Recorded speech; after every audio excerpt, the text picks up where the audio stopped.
পড়ব আমাদের এপিজে আব্দুল কালামের লেখা একটি গল্প স্ট্রং রুটস। এটি ওনার আত্মজীবনী উইংস অফ ফায়ার থেকে নেওয়া হয়েছে। আত্মজীবনের ইংলিশ অটোবায়োগ্রাফি, অর্থাৎ ওনার নিজেরই জীবনী নিজেই লিখেছেন।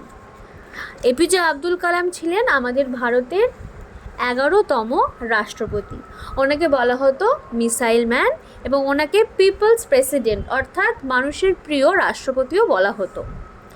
এবং এখানে আমরা ওনার ছোটোবেলার ওনার বাবার এবং ওনার মায়ের এবং ওনার এই বেড়ে ওঠার পেছনে ওনার বাবার যে কতটা বড় মানে কি বলবো গুরুত্ব রয়েছে সেটা আমরা এই গল্প থেকে জানতে পারবো, যে কিভাবে ওনার বাবা ওনাকে একজন পারফেক্ট মানুষ হিসেবে গড়ে তুলতে সাহায্য করেছে, বা ওনার পরিবারই বলতে গেলে, ঠিক আছে। তো উনি বলছে, আই ওয়াজ বর্ন, আমি জন্মগ্রহণ করেছিলাম ইনটু এ মিডল ক্লাস, একটি মধ্যবিত্ত তামিল ফ্যামিলিতে, তামিল পরিবারে। তাহলে ওনার বাড়ি কোথায়, কোন রাজ্যে? তামিলনাড়ুতে। In the island town of Rameswaram, Rameswaram একটি দ্বীপ, এটি একটি শহর। In the erstwhile Madras state, erstwhile মানে কি, যেটা আগে পূর্বকালীন মাদ্রাসের মধ্যে পড়তো। মাই ফাদার, আমার বাবা, যার নাম জৈনুল আবেদিন, তাহলে ওনার বাবার নাম কি? Zainul Abedin. Had neither much formal education, তিনি শিক্ষাগত যে প্রাতিষ্ঠানিক শিক্ষা তেমনভাবে পায়নি। নর মাচ ওয়েলথ, তার তেমন ধন সম্পত্তিও ছিল না।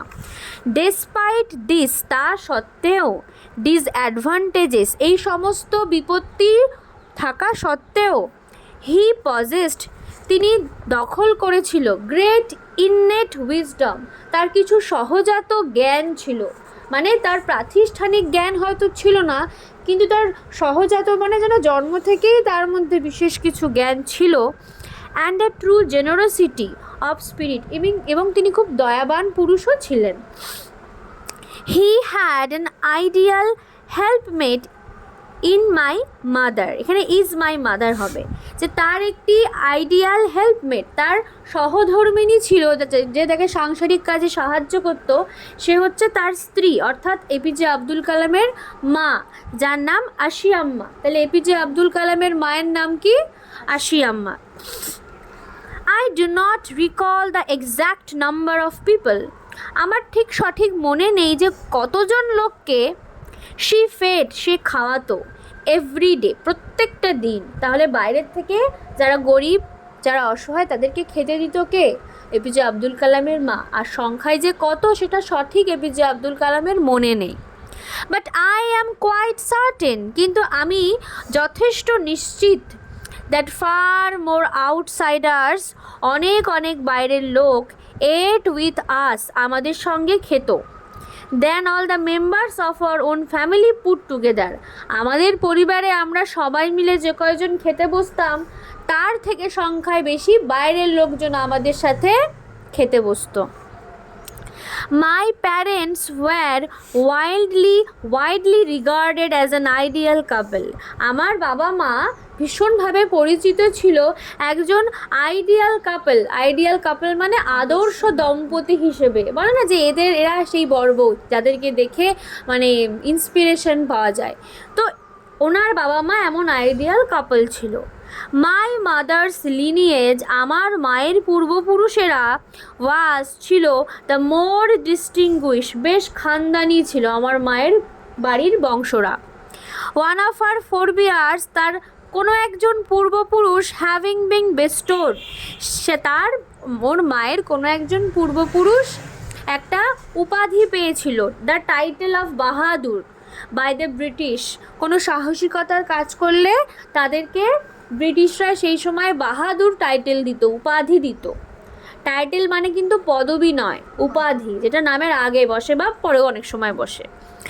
I was one of many children, আমি তো সেই অন্যান্য অনেক বাচ্চাদের মতনই ছিলাম।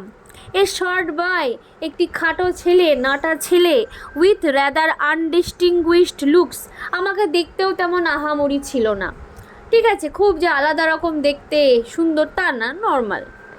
বর্ন টু টল, আমি জন্মেছিলাম যাদের মানে গর্ভে বা যাদের পরিবারে, আমার বাবা মা ছিল খুব টল, লম্বা অ্যান্ড হ্যান্ডসাম প্যারেন্টস। আমার বাবা মাকে দেখতে খুব সুন্দর ছিল আর লম্বা ছিল।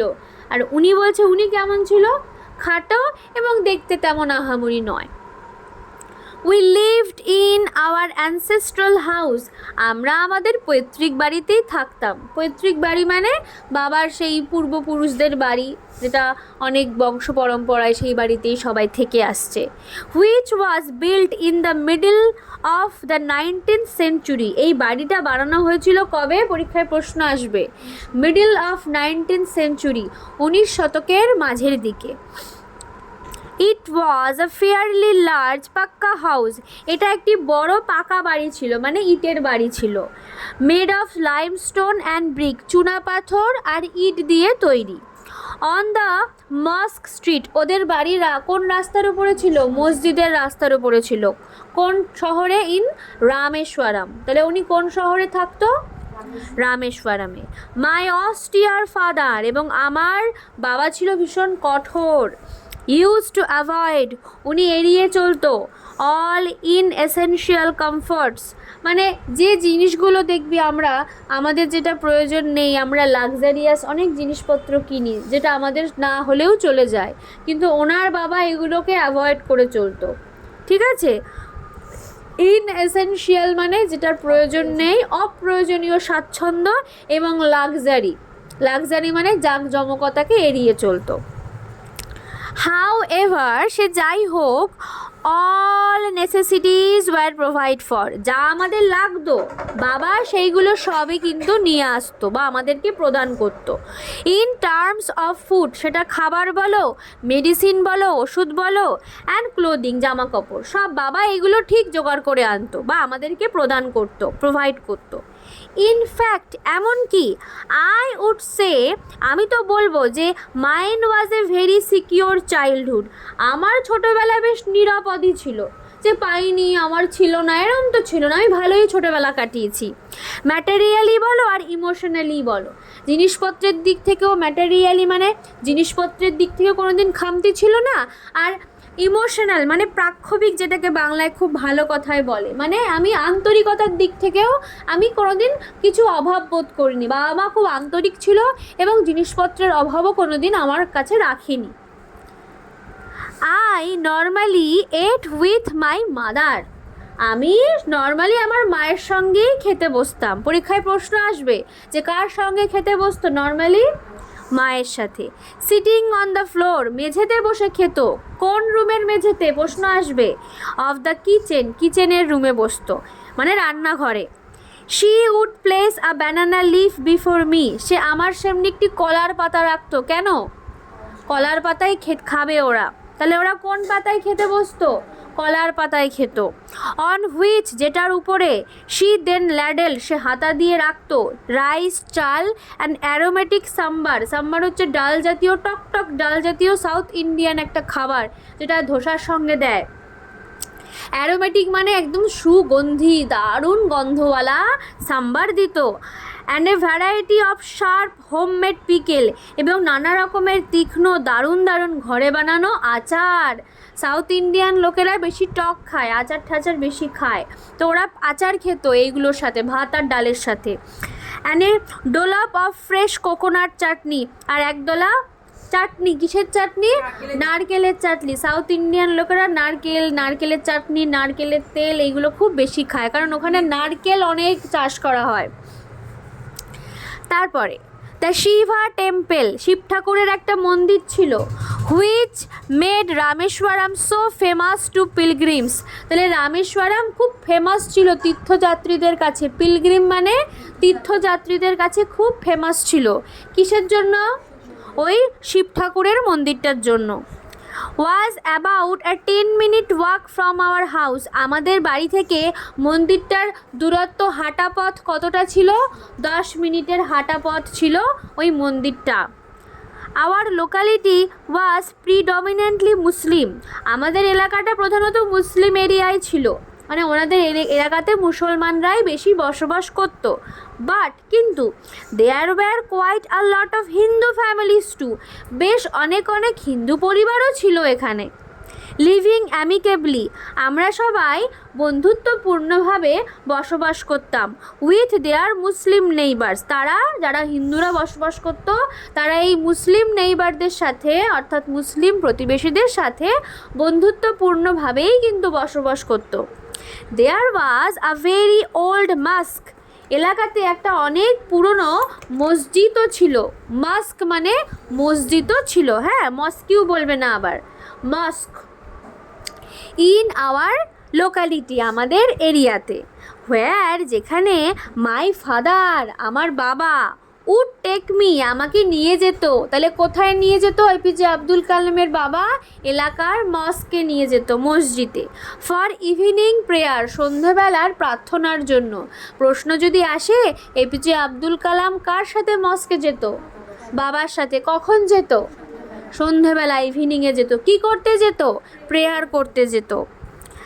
I had not the faintest idea of the meaning of the Arabic prayers chanted, বলছে আমার অ্যারাবিক প্রেয়ার অর্থাৎ আরবি ভাষায় যে সমস্ত প্রার্থনার মন্ত্র বলতো সেগুলো আমার খুব একটা মনে নেই। ছোটোবেলায় যা বলতো খুব হালকা আবছা একটা আইডিয়া আছে, কিন্তু but I was totally convinced, আমি তো কনভিন্সড হয়েই গেছিলাম, আমি তো বুঝেই গেছিলাম। দ্যাট, যে দে, তারা, দে মানে কারা? ওই মন্ত্রগুলো। পরের পেজে চলে এসো। রিচড গড, ভগবানের কাছে ঠিক পৌঁছে যেত। বলছে আমি কি পড়তাম আমি জানি না, কিন্তু আমি তো জানতাম আমি যাই পড়ি না কেন ভগবানের কাছে ঠিক পৌঁছে যাবে। When my father came out, যখন আমার বাবা বেরিয়ে আসতো, অফ দ্য মস্ক, মসজিদের থেকে বাইরে বেরিয়ে আসতো। আফটার দ্য প্রেয়ার্স, প্রার্থনা করার পরে।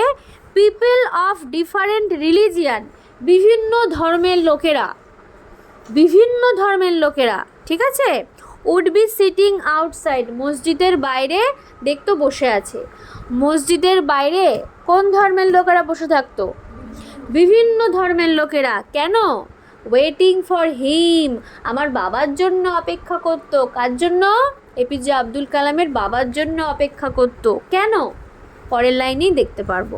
Many of them offered bowels of water, অনেক লোকেরা আমার বাবাকে এক বাটি জল দিত, অফার করতো। কেন? টু মাই ফাদার, আমার বাবাকে। Who would dip his finger tips, আর আমার বাবা ডিপ করতো, ডিপ মানে চোবাতো। কি চোবাতো জলের মধ্যে? হিজ ফিঙ্গার টিপস, তার আঙুলের মাথাটা। ইন দেম, জলের মধ্যে। অ্যান্ড সে এ প্রেয়ার, তারপরে মন্ত্র পড়তো, ওই জল পড়া করতে এসছে। This water was then carried, তারপরে সেই জল পড়াটা মন্ত্রপুত সেই জল, যেটাকে আমরা বাংলাতে জল পড়া তেল পড়া বলি, হ্যাঁ, সেই জল পড়া নিয়ে ওরা চলে যেত। ক্যারিড হোম, বাড়িতে। কাদের জন্য নিয়ে যেত এই জল পড়া? ফর ইনভ্যালিডস, ইনভ্যালিডস মানে অসুস্থ রোগীদের জন্য নিয়ে যেত। আই অলসো রিমেম্বার, আমার এখনও মনে আছে। পিপল ভিজিটিং আওয়ার হোম, মানুষজন আমাদের বাড়িতে দেখা করতে আসতো। টু অফার থ্যাঙ্কস, ধন্যবাদ জানাতে আসতো। আফটার বিং কিওর্ড, সুস্থ হয়ে যাওয়ার পরে। ওই জল পড়া নিয়ে বাড়িতে যেত, তারপরে ওইগুলো দিয়ে কিছু একটা করতো, করে যখন সুস্থ হয়ে যেত আবার এপিজে আব্দুল কালামের বাবার বাড়িতে এসে তাকে থ্যাংক ইউ জানাতো। ফাদার অলওয়েজ স্মাইলড, ফাদার সবসময় তখন হাসতো। And asked them to thank Allah the merciful, বলতো আমায় ধন্যবাদ জানিও না, আল্লাহকে ধন্যবাদ জানাও যিনি করুণাময়, যিনি দয়াময়। The high priest of Rameswaram temple, তো ওই যে শিব মন্দিরটা রামেশ্বরম টেম্পল, ওখানকার যে হাই প্রিস্ট মানে মুখ্য যে পুরোহিত ছিল, সে ছিল, এটা নামটা মনে রাখবে, পরীক্ষায় প্রশ্ন আসবে যে হাই প্রিস্টের মুখ্য পুরোহিত কে ছিল, তার নাম কি? পাকশি লক্ষ্মণা শাস্ত্রী। নামটা কি? পাকশি লক্ষ্মণা শাস্ত্রী।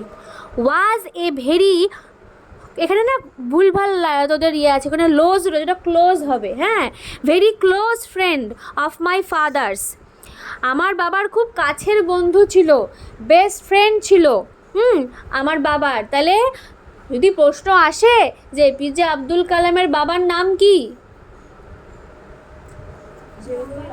জাইনুল আবেদিন। যদি প্রশ্ন আসে যে জাইনুল আবেদিনের ক্লোজ ফ্রেন্ডের নাম কি? Bakshi Lakshmana Shastri. Bakshi Lakshmana Shastri. One of the most vivid memories, আমার সব থেকে বেশি উজ্জ্বল একটা স্মৃতি রয়েছে, মানে যেটা এখনও মনে আছে, সেটা কি? অফ মাই আর্লি চাইল্ডহুড, আমার ছোটোবেলার প্রথম দিকের একটা ঘটনা। Is of the two men, ওই দুটো লোকের কথা আমার পরিষ্কার করে মনে আছে। যদি ছোটোবেলার গল্প বলতে হয়, সব থেকে ভিভিড মেমোরি কোনটা? আমার বাবা আর বাক্সি লক্ষ্মণা শাস্ত্রীর ছবি মনে আছে। ইচ ইন ট্র্যাডিশনাল অ্যাটায়ার, যে প্রত্যেকেই নিজেদের ট্র্যাডিশনাল মানে সাংস্কৃতিক পোশাক পরে আছে। একজন পুরোহিত কী পোশাক পরবে? গেরুয়া রঙের কিংবা সাদা রঙের ধুতি পরবে, তাই না? টিক্কি থাকবে, তারপরে গলায় বডিতে উত্তরীয় থাকবে, বা যেটাকে বলে হচ্ছে পৈতে থাকবে। আর একজন মুসলিম যে মৌলবি হবে, তার কি থাকবে? সে হয়তো কোনো ড্রেস, মাথায় টুপি থাকবে। তো নিজেরা নিজেদের সাংস্কৃতিক পোশাক পরে, কালচারাল পোশাক পরে তারা ডিসকাস করতো, ডিসকাসিং স্পিরিচুয়াল ম্যাটার। দুজনেই তো ধর্মগুরু টাইপের, তো দুজনেই স্পিরিচুয়াল মানে আধ্যাত্মিক আলোচনা করত। দুই ভিন্ন ধর্মের লোক, ক্লোজ ফ্রেন্ড যারা, যারা দুজনে মিলে আলাদা ধর্মের হলেও আধ্যাত্মিক আলোচনা করত। কারণ তুমি যত মত তত পথ, তুমি যেদিকেই যাও না কেন, সেই তোমায় যেতে হবে ঈশ্বরের কাছেই, তাই না? When I was old enough, যখন আমি বেশ বড় হয়ে গেছিলাম, টু আস্ক কোয়েশ্চেন, যে যখন আমার প্রশ্ন করার মতো বয়স হয়ে গেল, যে এটা কি বাবা, তুমি কেন জলের মধ্যে হাত চোবাও, তুমি কেন এই করো ওই করো, যখন প্রশ্ন করার মতো বয়স আমার হলো, আই আস্কড মাই ফাদার, আমি আমার বাবাকে প্রশ্ন করেছিলাম, about the relevance of prayer, যে এই যে যে প্রেয়ার করো বাবা, প্রার্থনা করো, কি দরকার, রিলিভেন্সটা কি, প্রাসঙ্গিকতাটা কি, মানে কি দরকার এসব প্রার্থনা করার? মাই ফাদার টোল্ড মি, আমার বাবা তখন আমাকে বলেছিল, there was nothing mysterious about prayer, প্রার্থনা করার ভেতরে কোনো রহস্যময়তা নেই, কোনো গোপন কোনো কিছুই নেই। র্যাদার, বরং prayer made possible a communion of the spirit, আমরা যখন প্রেয়ার করি, হ্যাঁ, তখন বিটুইন পিপল, মানুষের মধ্যে কি হয়, একটা যোগাযোগ তৈরি করতে সম্ভাবনা তৈরি করে, হ্যাঁ, আত্মার মিলন ঘটায়। হোয়েন ইউ প্রে, ওর বাবা বলছে যে যখন তুমি প্রার্থনা করো, হি সেড, বাবা বলল, ইউ ট্রান্সেন্ড ইয়োর বডি, তোমার আত্মা তোমার বডি মানে বডি থেকে কি বলবো, ট্রান্সেন্ড হয়ে যায়, অনেক, হ্যাঁ, অতিক্রম করে যায়, তখন আর বডির মধ্যে তোমার আত্মা থাকে না, and become a part of cosmos, সৌরজগতের একটা অংশ হয়ে যায়। মানে আমরা এই যে প্রেয়ার করছি, আমরা ব্রহ্মাণ্ডের সাথে কানেক্ট করতে পারি তখন। Which knows no division of wealth, এবং তুমি যখন ব্রহ্মাণ্ডের সঙ্গে কানেক্ট করো, সেখানে না তোমার কোনো মায়া থাকে ওয়েলথের প্রতি, না তোমার মায়া থাকে, তোমার না এজ থাকে তখন, নাকি কাস্ট অথবা ক্রিড, কোনো বাধা থাকে না। যখন তুমি ব্রহ্মাণ্ডের সাথে যুক্ত হয়ে যাও, সেখানে না থাকে টাকা পয়সার ভেদাভেদ, না থাকে বয়সের ভেদাভেদ, না থাকে জাতপাত, কাস্ট অ্যান্ড ক্রিড মানে জাতপাতেরও কোনো ভেদাভেদ থাকে না। তো প্রেয়ার করলে আমরা কিসের সঙ্গে কানেক্ট করতে পারি? ইউনিভার্সের সঙ্গে, ব্রহ্মাণ্ডের সঙ্গে কানেক্ট করতে পারি। ব্রহ্মাণ্ড মানে কি?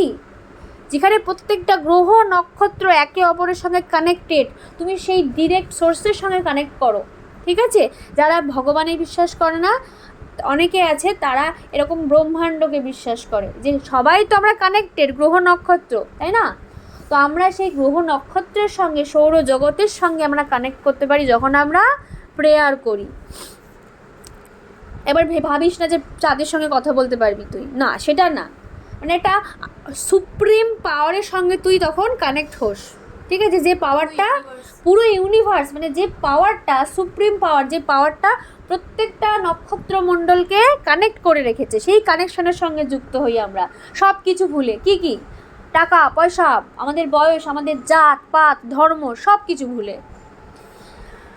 My father could convey complex spiritual concept in very simple down to earth Tamil, বলছে আমার বাবা could convey, বোঝাতে পারতো, কনভে করা মানে বোঝাতে পারতো, কমপ্লেক্স মানে কঠিন কঠিন, জটিল জটিল, স্পিরিচুয়াল কনসেপ্ট, আধ্যাত্মিক ব্যাপার কিন্তু খুব জটিল হয়, কিন্তু আমার বাবা এই জটিল ব্যাপারগুলোকে, কনসেপ্টগুলোকে ইন ভেরি সিম্পল, খুব সহজ উপায়ে, ডাউন টু আর্থ তামিলে, মানে একদম সহজ সরল, ডাউন টু আর্থ মানে সহজ সরল তামিল ভাষায় বুঝিয়ে দিত, ইজিভাবে। হি ওয়ান্স টোল্ড মি, সে আমাকে একবার বলেছিল, ইন হিজ ওন টাইম, যে তার সময়ে, ইন হিজ ওন প্লেস, তার নিজের জায়গাতে, in what he really is, সে আসলে কি, and in the stage he has reached, আর কোন স্টেজে সে পৌঁছেছে, গুড অর ব্যাড, যে আমি এখন কোন পরিস্থিতির মধ্যে আছি, আমি খারাপ পরিস্থিতিতে আছি নাকি ভালোতে আছি। এভরি হিউম্যান বিং, প্রত্যেকটা মানুষ, ইজ এ স্পেসিফিক এলিমেন্ট, একটা স্পেসিফিক এলিমেন্ট, প্রত্যেকটা মানুষ একটা এলিমেন্ট। বলছে within the whole of the manifest divine being, বলছে প্রত্যেকটা মানুষের প্রত্যেকটা পরিস্থিতিতেই মানুষের মধ্যেই ডিভাইনিটি থাকে, মানে ঐশ্বরিক ব্যাপার থাকে। So why be afraid of difficulties, তাহলে আমাদের মধ্যে যদি খারাপ সময়েই বলো আর ভালো সময়েই বলো, আমাদের মধ্যেই যদি ঈশ্বরের একটা ঐশ্বরিক ক্ষমতা থেকে থাকে, তাহলে আমরা কেন ভয় পাবো ডিফিকাল্টিসকে, মানে খারাপ সময়কে, সাফারিং, ভোগান্তিকে অ্যান্ড প্রবলেমকে কেন ভয় পাবো, আমরা সমস্যাকে ভয় কেন পাবো। হোয়েন ট্রাভেলস কাম, যখন খারাপ সময় আসবে, ট্রাই টু আন্ডারস্ট্যান্ড, বোঝার চেষ্টা করো, the relevance of your sufferings, যে তুমি কেন ভুগছো এটা বোঝার চেষ্টা করো। এটা খুব বড় কথা বলেছে, যে তুমি ভাবছো যে আমার সাথে এরকম কেন হচ্ছে, নিজেকে প্রশ্ন করো যে তুমি এমন কি করেছো যে তোমার সাথে এমন হচ্ছে খারাপ জিনিস। রিলিভেন্স বোঝার চেষ্টা করো, যে খারাপ হচ্ছে কি ভালো হচ্ছে, সেটা কেন হচ্ছে, সেই কারণটা যখন তুমি বোঝার চেষ্টা করবে, তখনই তুমি তার অ্যান্সার পেয়ে যাবে। আর এর পরের লাইনটা ভীষণ ইম্পর্টেন্ট লাইন, আমার ফেভারিট একটা লাইন, আমি তো মুখস্থই করে রেখেছিলাম, যে অ্যাডভার্সিটি, আমাদের জীবনে যে অ্যাডভার্সিটিগুলো আসে, প্রতিকূলতা আসে, অলওয়েজ প্রেজেন্ট, সেই প্রতিকূলতাই আমাদের সামনে প্রেজেন্ট করে, তুলে ধরে সব সময়, অলওয়েজ কি তুলে ধরে, অপরচুনিটিস, সুযোগ তুলে দেয়, ফর ইন্ট্রোস্পেকশন, আত্মপরীক্ষার। তোর লাইফে ভীষণ তোর ভীষণ হার্টব্রেক হলো, তুই ভীষণভাবে দুঃখ পেলি, তুই কোনোদিন ভাবিস নি যে এরকম দুঃখ তোর লাইফে আসবে, তুই ভেবেছিলি এরকম কিছু হলে তুমি মরেই যাব, কিন্তু যখন তোর লাইফে এরকম বড় একটা আঘাত আসবে, তারপরে তুই যখন দেখবি কিছুটা সময় পরে যে আমি কতটা সহজে সেই খারাপ সময়টা কাটিয়ে উঠলাম, স্ট্রং আমি কতটা, তখন নিজেই ভেবে অবাক হয়ে যাবি যে বাহ, আমার এত ক্ষমতা ছিল, আমি তো কোনোদিন ভাবিনি যে আমি এতটা বড় হার্টব্রেক সামলে উঠতে পারবো। অনেকের এরকম মা কিংবা বাবা মারা যায়, তারা কি কোনোদিন ভেবেছে যে মা বাবা না থাকলে তারা কীভাবে বাঁচবে। আমরা কিন্তু ভাবতেই পারি না যে মা না থাকলে বাঁচবো কী করে, কিন্তু যদি মানে যাদের হয় অ্যাক্সিডেন্ট, তখন তারা নিজেদের ক্ষমতা বুঝতে পারে যে আমি কতটা স্ট্রং, যে আমি সেই হারিয়ে যাওয়াটা উতরে আমি এখন কতটা আমি নিজেকে সামলে উঠতে পেরেছি। তো সব সময় লাইফে যখন অ্যাডভার্সিটি আসে, সেই খারাপ সময়গুলো আমাদের কাছে সুযোগ এনে দেয় নিজেকে পরীক্ষা করার, ইন্ট্রোস্পেকশন করার, মানে আত্মপরীক্ষার করার। Why don't you say this to the people who come to you for help and advice, বলছে তুমি বলছো যে আমরা আমাদের সমস্যা নিজেরাই সামলাতে পারি, তাহলে তুমি ওই লোকগুলোকে কেন বলো না যারা তোমার কাছে অ্যাডভাইস চাইতে আসে, বাটি নিয়ে আসে, ঘটি নিয়ে আসে, ওদেরকে কেন বলো না যে তোমরা আঙুল মাঙুল না চুবিয়ে তোমরা বাড়িতে গিয়ে নিজেরাই নিজেদের আত্মপরীক্ষা করো, কেন বলো না। ভালো প্রশ্ন করেছে বাবাকে। আই আস্কড মাই ফাদার, আমি আমার বাবাকে জিজ্ঞাসা করলাম। He put his hands on my shoulder, সে তার হাতটাকে আমার কাঁধে রাখলো, রেখে looked straight into my eyes, আমার চোখের দিকে এরম সোজাসুজি তাকালো, তাকিয়ে বলল, for quite some time he said nothing, ঘাড়ে হাত রেখে, কাঁধে হাত রেখে, চোখের দিকে এক দৃষ্টিতে কিছুক্ষণ চুপচাপ তাকিয়ে থাকলো, কিচ্ছু বলল না।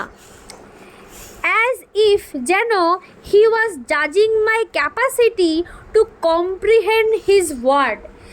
তাকিয়ে থেকে যেন ওর বাবা বোঝার চেষ্টা করছে যে আমি যে একে বলবো জ্ঞানের কথা, এ বুঝবে, এর কি ক্ষমতা আছে, আমি এখন যে অ্যান্সারটা দেবো এ ছেলে বুঝবে আদৌ আমার অ্যান্সার। তো যেন তাকিয়ে থেকে ওর বাবা কম্প্রিহেন্ড করার চেষ্টা করছে, বোঝার চেষ্টা করছে এপিজে আব্দুল কালামের ক্যাপাসিটি, ক্ষমতা, বোঝার ক্ষমতা, to understand. Then he answer, তারপরে সে উত্তর দিল, কিরমভাবে? In a low deep voice, খুব নিচু আর গভীর স্বরে। His answer filled me with a strange energy and enthusiasm. আর ওনার উত্তরটা শুনে আমার পুরো শরীরে বিদ্যুৎ খেলে গেল, আমি উত্তেজনায় ভরপুর হয়ে গেলাম। ওর বাবা কি বলেছিল?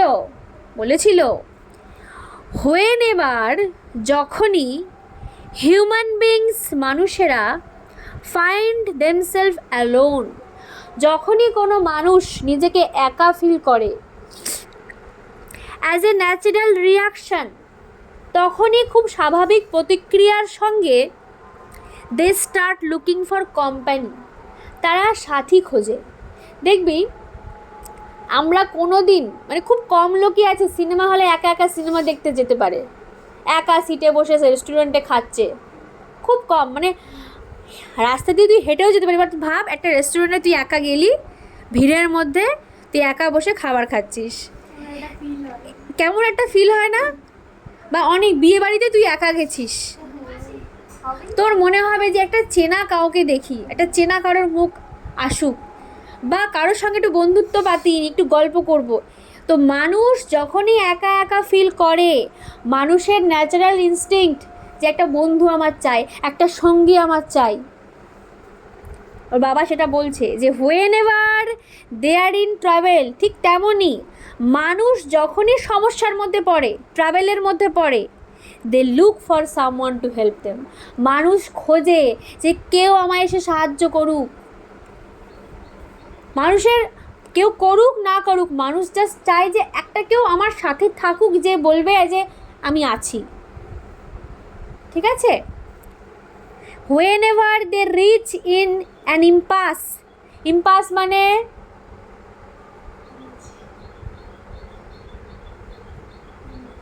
মনে কর, দেখ লিখিয়েছিলাম আমি, পড়াশুনো করলে না করলে হবে, এই যে অচল অবস্থা, মানে আমি কি করব বুঝতে পারছি না, মানে হ্যাং হয়ে গেছে মাথা আমার। তো যখনই মানুষ একটা এমন পরিস্থিতিতে পৌঁছায় যে সে আর ভাবতে পারছে না, they look for someone to show them the way out, তারা তখন একটা লোককে চায়, একটা সাথীকে চায় যে তাকে ওই জায়গা থেকে সরিয়ে নিয়ে যাবে। এভরি রিকারেন্ট অ্যাঙ্গুইশ, প্রত্যেকটা বারবার ফিরে আসা যন্ত্রণা, লঙ্গিং, চাওয়া পাওয়া, ডিজায়ার, আকাঙ্ক্ষা, finds its own special helper.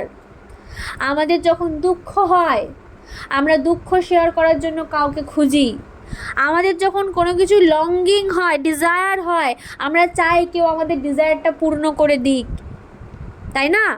For the people who come to me in distress, আমার কাছে যে লোকজনেরা আসে তারা ডিস্ট্রেস নিয়ে আসে, যন্ত্রণা, হতাশা নিয়ে আসে, কারণ তারা জানে না যে অসুস্থ রোগীটা বাঁচবে কি মরবে, হতাশায় ভুগছে তারা।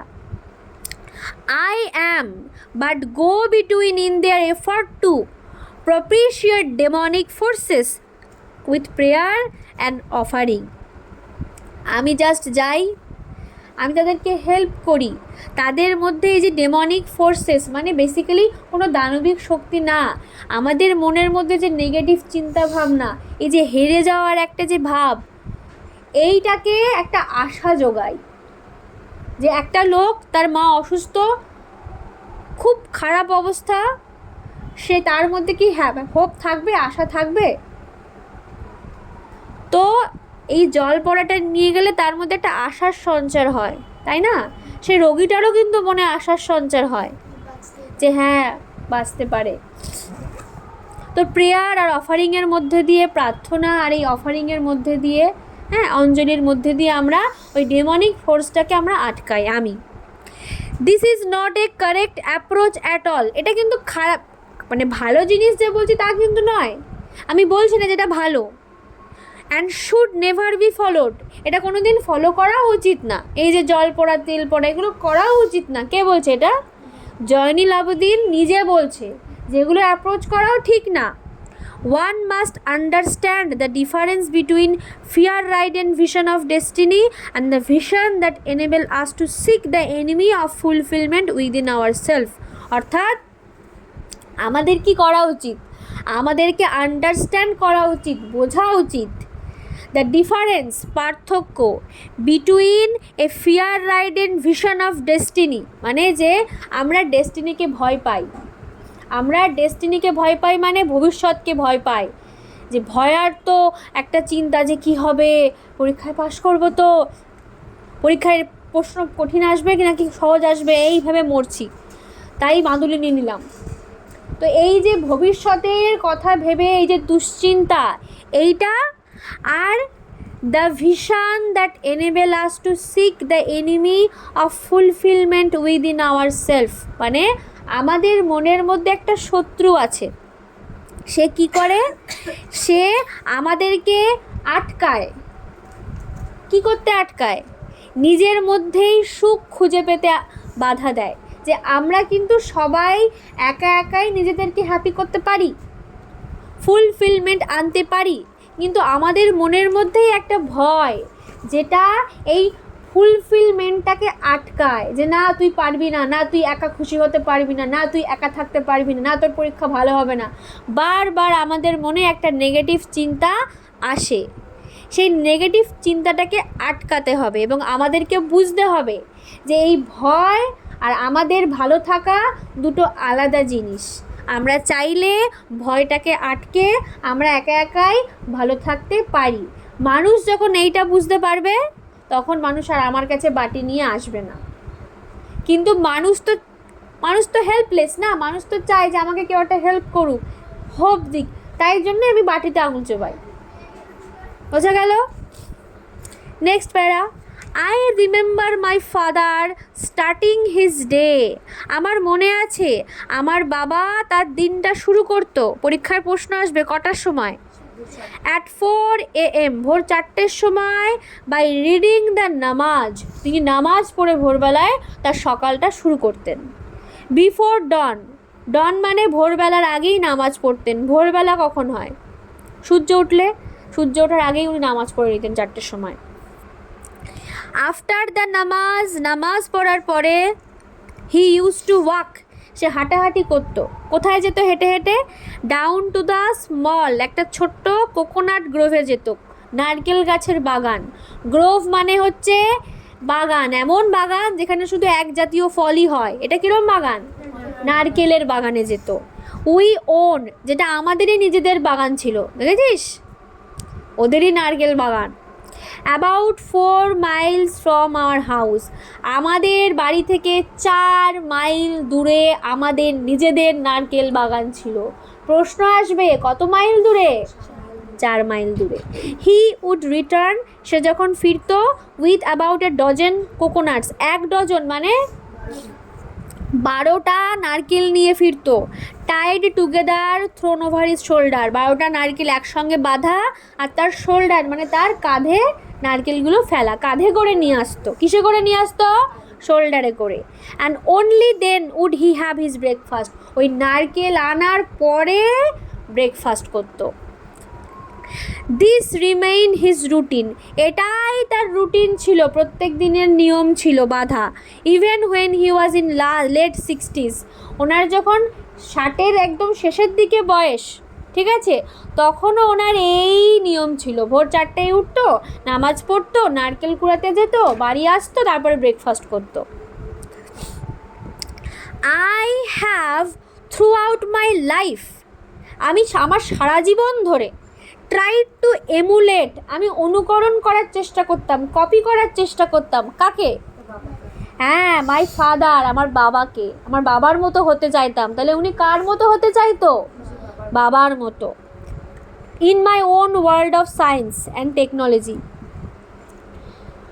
আমাদের এপিজে আব্দুল কালাম তো আর মৌলবী ছিল না, উনি কি ছিল? বিজ্ঞানী। ওনার বাবা কিন্তু শুধু ওই মস্কে যেত আর আঙুল চোবাতো না, ওনার বাবা কিন্তু একজন ফিশারম্যান ছিল, মানে জেলে ছিল, ঠিক আছে? আমাদের এপিজে আব্দুল কালাম তার সায়েন্স অ্যান্ড টেকনোলজি, বিজ্ঞান এবং প্রযুক্তির ফিল্ডে ওনার বাবার মতো হতে চাইতো।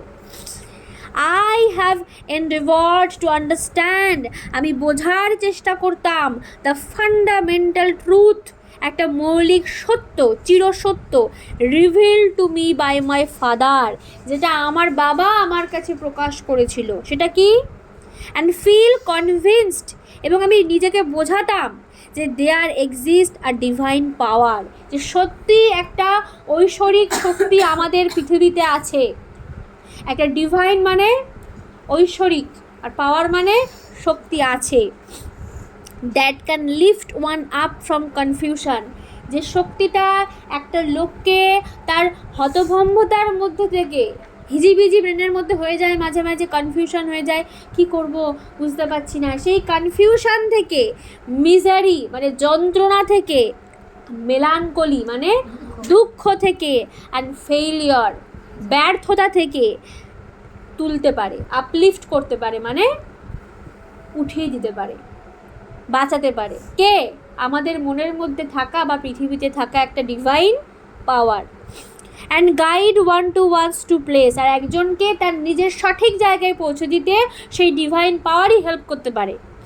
And once in an individual severs his emotional and physical bond, he is on the road to freedom, happiness and peace of mind. এবং একজন কি করতে পারে? তার নিজের ইমোশনাল মানে কি? আন্তরিক, প্রাক্ষবিক, ফিজিক্যাল বন্ড তৈরি করতে পারে, মানে নিজের শরীরের সাথে নিজের মনের যে একটা ব্যালেন্স সে ঘটাতে পারে, এবং তারপরেই সে তার সেই রাস্তায় যেতে পারে যে রাস্তায় তার ফ্রিডম আছে। এই ফ্রিডম আবার ইংরেজদের বিরুদ্ধে ফ্রিডম নয়, এই ফ্রিডম হচ্ছে নিজের আত্মার স্বাধীনতা, ঠিক আছে? নিজের মনের ফ্রিডম, এবং নিজের হ্যাপিনেস, খুশি পাওয়ার যে একটা আনন্দ, এবং পিস অফ মাইন্ড। ওই যে ডিভাইন পাওয়ার, তুমি যখন, হ্যাঁ, তুমি ওই ডিভাইন পাওয়ার তোমাকে হেল্প করবে, নিজের কষ্ট থেকে নিজেকে তুলে দিতে পারবে, তুমি নিজের কষ্ট নিজে সামলাতে পারবে, আর তখনই তুমি, তোমার মন আর তোমার শরীর ব্যালেন্সে যখন থাকবে, তুমি স্বাধীন চিন্তা ভাবী হবে, তুমি স্বাধীনভাবে চিন্তা করতে পারবে, তুমি শান্তি পাবে, এবং তুমি হ্যাপি থাকবে। তো আফটার অল ওর বাবা ওকে কি বুঝিয়েছিল? যে একমাত্র তুমি যদি প্রেয়ার করো বা মেডিটেশন করো, ভগবান সাড়া দেবে কি না জানি না, কিন্তু তুমি নিজেকে নিজে চিনতে পারবে, নিজেকে নিজের আত্মপরীক্ষা ঘটাতে পারবে, এবং তখন তুমি নিজেই একা একা হ্যাপি হতে পারবে, ফ্রিডম হতে পারবে, আর শান্তি পাবে জীবনে। তাহলে আমাদের লাইফে যে খারাপ সময়গুলো আসে, সেগুলো কি খারাপ? সেগুলো ভালো, সেগুলোই কি আমাদেরকে সুযোগ তুলে দেয় যে নিজের ক্ষমতাটাকে বাছাই করে নাও। কুকুর তাড়া না করলে তুমি বুঝবে কত স্পিডে দৌড়াতে পারো, তো কুকুর তাড়া করাটাও জরুরি লাইফে নিজের ক্ষমতা বোঝার জন্য। বেসিক্যালি এটাই হচ্ছে বিষয়। কেমন লাগলো? শেষ গল্প।